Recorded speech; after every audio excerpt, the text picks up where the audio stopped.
E eu vou conversar agora com a Niviane Rudek, ela é a diretora de operações da Gator.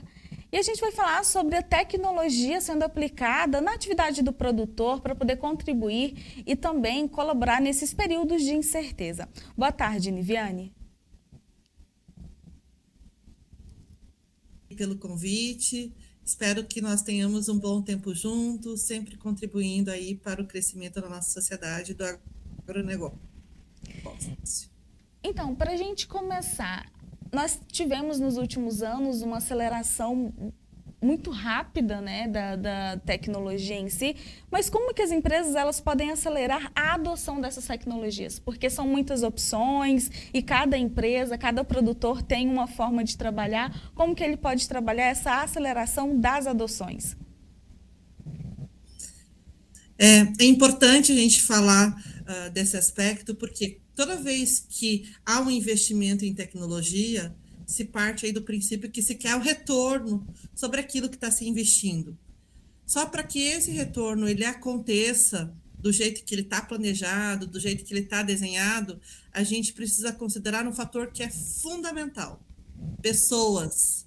São pessoas que vão usar a tecnologia, são pessoas que precisam se engajar sobre o propósito daquilo que vai trazer resultado, e são essas pessoas que precisam se conectar e serem capacitadas para essa utilização. Então, se nós quisermos assegurar aí que haja retorno sobre investimento de uma forma ainda mais acelerada, nós temos que não somente olhar sobre o sistema, mas nós temos que olhar como as pessoas vão reagir, como elas vão ser preparadas para usar o novo. Niviane, nessa questão de pessoas, a gente tem, tanto no campo, numa propriedade rural, como também empresas, pessoas de diferentes gerações e de diferentes pensamentos. Como que concilia tudo isso, essa divergência de pensamentos, para um meio comum? Adorei a tua pergunta, porque eu, inclusive, estou aqui em São Paulo, eu vim para um evento especialmente ontem, em que a pauta foi o futuro das pessoas.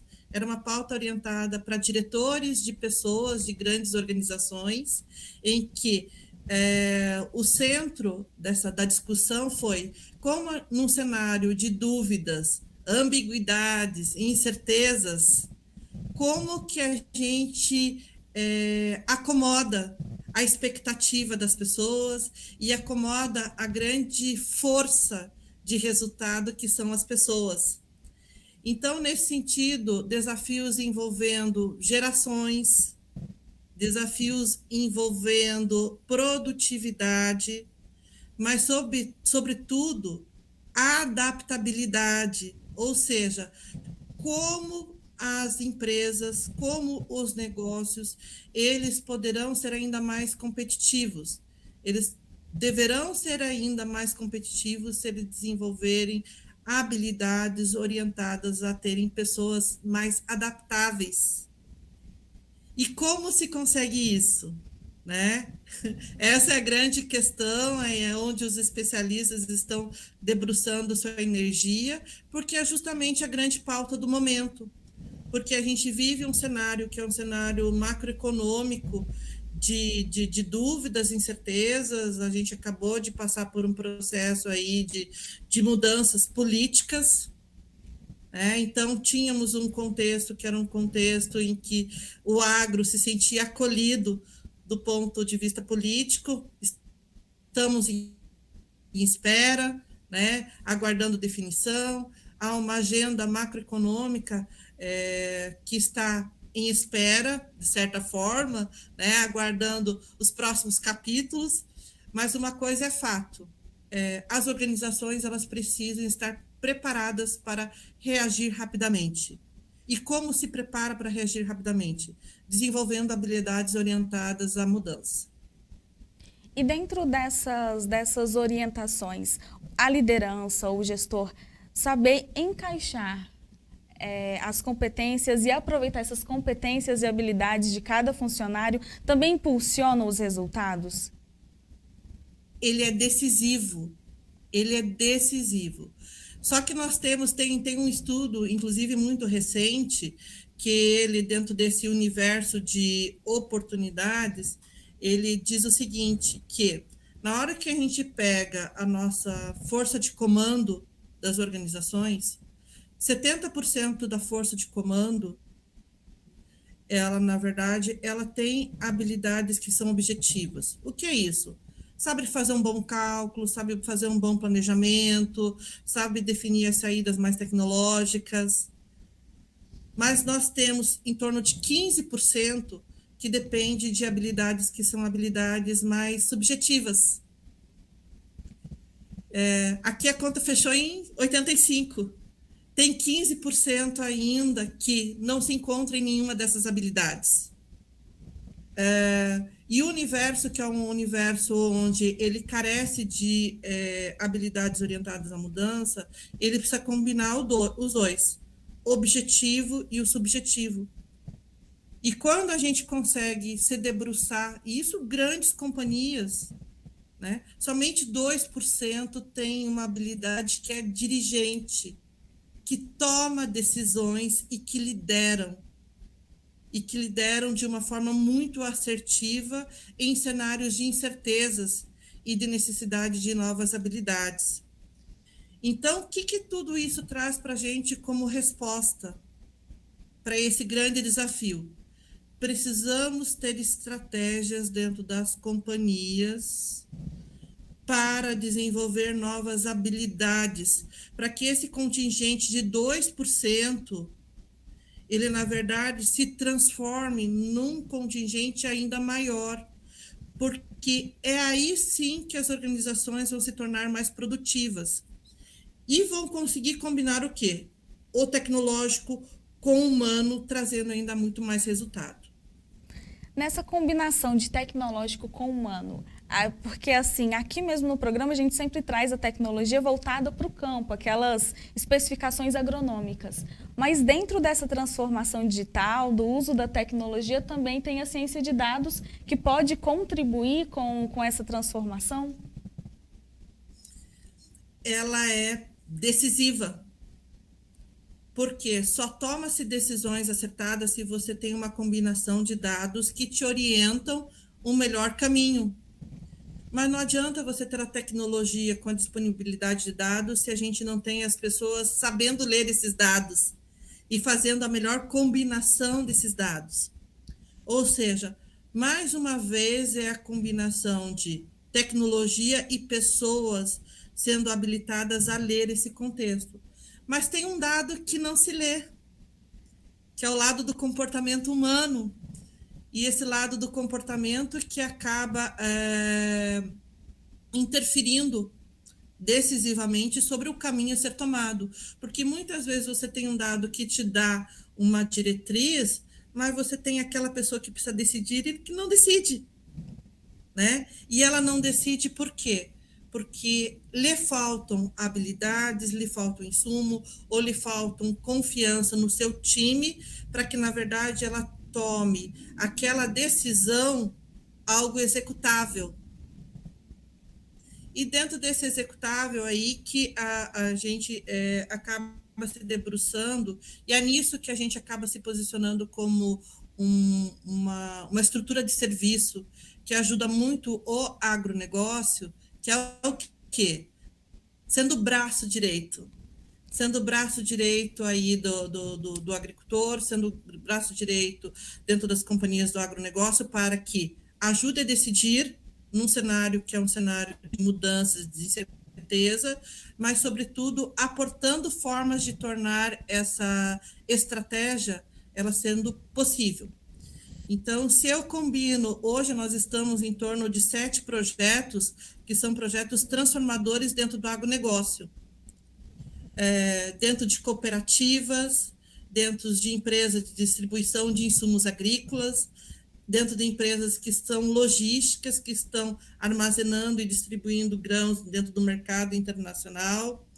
Então, o que a gente observa?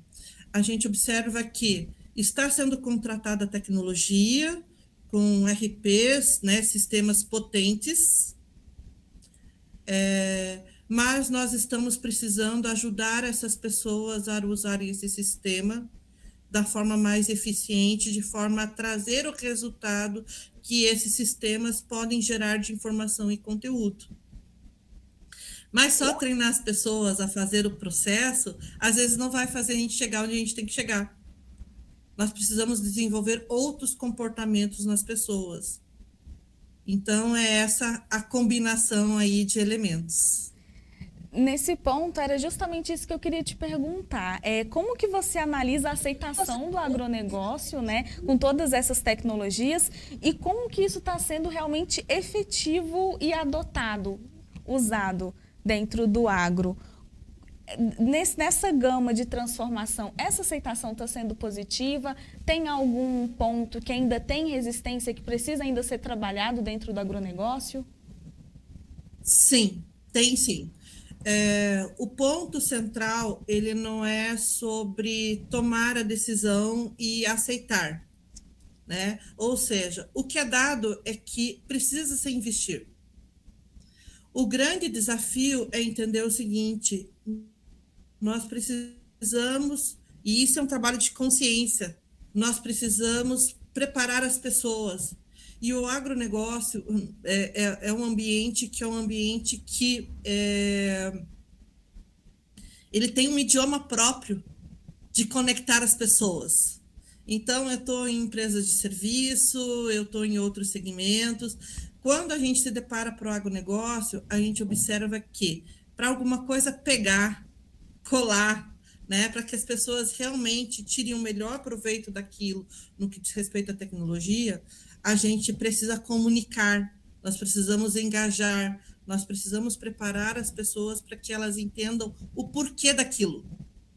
Porque ao entender o porquê daquilo, elas vão desejar aquilo. E se ao desejar aquilo ali, elas vão fazer acontecer. Mas tem uma bolinha anterior a ser rompida, que é o quê? Conectar a máquina com a habilidade das pessoas. Entendendo que isso não significa mudanças de seguinte, as pessoas vão perder o emprego. Não quer dizer isso, né? Isso é uma forma distorcida de ver, né? Quer dizer o seguinte: as pessoas elas vão ser provocadas para fazer de uma forma diferente e melhor, e ainda de um jeito mais inteligente. E para isso ela vai ter que se desenvolver. Ela também vai ter que ser melhor, mas com novas habilidades. Ou seja, abre um rol de possibilidades e oportunidades, né? Mas o que a gente identifica de prático é que nessa questão de fazer os colaboradores, os funcionários, os profissionais identificarem as oportunidades, é aí que está o gap, aí que está o desafio. Porque as lideranças não conseguem produzir esse efeito. E elas não têm essa capacidade instalada, porque é uma habilidade muito específica, é um serviço muito específico. E é nesse sentido que a gente cada vez mais vem se especializando para que a gente ajude as empresas, ajude as lideranças a sair do outro lado, né? Fazendo uso de outros ferramentais dentro da organização para que se atinja esse objetivo. Ligiane, eu quero agradecer a sua participação e já deixar um convite para a gente voltar a falar sobre esse tema aqui no programa, que é muito importante e ainda gera um pouco de dúvida no produtor e em algumas empresas também. Me coloco totalmente à disposição. Eu sou uma especialista nesse tema, sempre voltado a entender o que é uma certeza. A mudança é uma certeza para todos nós. Então, nós precisamos desenvolver competências, nós precisamos dar um jeito, nós precisamos aprender a tratar a mudança com velocidade. Então, isso contempla até a nossa vida pessoal, que dirá os negócios, que dirá o agronegócio, que tem os desafios que a gente sabe que existem. Me coloco à disposição, sempre pensando em contribuir aí com toda a sociedade.